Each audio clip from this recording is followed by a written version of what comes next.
મિત્રો, બંગાળની ખાડીની સિસ્ટમ કચ્છને બાદ કરતા રાજ્યના મોટા ભાગના વિસ્તારોમાં પ્રભાવિત કરી રહી છે. અપર લેવલે જે સર્ક્યુલેશન સિસ્ટમનું જોવા મળી રહ્યું છે તે સૌરાષ્ટ્રને અને દક્ષિણ ગુજરાતને મુખ્ય રૂપે પ્રભાવિત કરી રહ્યું છે.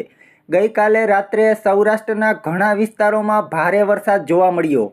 તો મિત્રો, આજનું ફોરકાસ્ટ જોઈએ તો આજે દક્ષિણ ગુજરાતના ઘણા વિસ્તારોમાં ભારેથી અતિ ભારે વરસાદ જોવા મળશે, જેમાં ડાંગ, વલસાડ, સેલવાસ, નવસારી, ચીખલી, ભરૂચ, અંકલેશ્વર, નર્મદા, તાપી આ વિસ્તારોમાં ભારે વરસાદની સંભાવના રહેશે. તો બીજી તરફ દક્ષિણ સૌરાષ્ટ્રના અનેક વિસ્તારોમાં આજે ભારે વરસાદની સંભાવના અંકબંધ જોવા મળી રહી છે, જેમાં ભાવનગર, અમરેલી, બોટાદ, મહુવા, તળાજા, ગીર સોમનાથ, જૂનાગઢ આ વિસ્તારો સૌથી વધુ પ્રભાવિત થશે.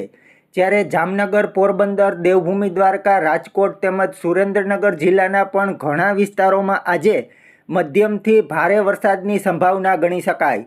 જ્યારે મધ્ય ગુજરાતની વાત કરીએ તો મધ્ય ગુજરાતમાં પણ આજે વરસાદી માહોલ યથાવત રહેશે, જેમાં વડોદરા, આણંદ, અમદાવાદ, ગાંધીનગર, ખંભાત આ વિસ્તારોમાં આજે મધ્યમથી ભારે વરસાદની સંભાવના ગણી શકાય.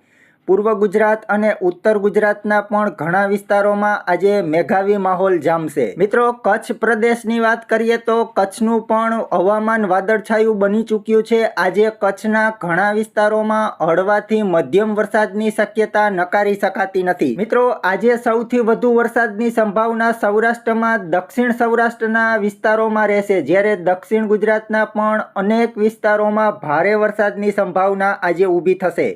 મિત્રો, સિસ્ટમ અંગેની નિયમિત અપડેટ અમે વેધર ઓફ ગુજરાત ચેનલના માધ્યમથી આપતા રહેશું, તો અમારી ચેનલ વેધર ઓફ ગુજરાત સાથે જોડાયેલા રહેજો. ખૂબ ખૂબ આભાર.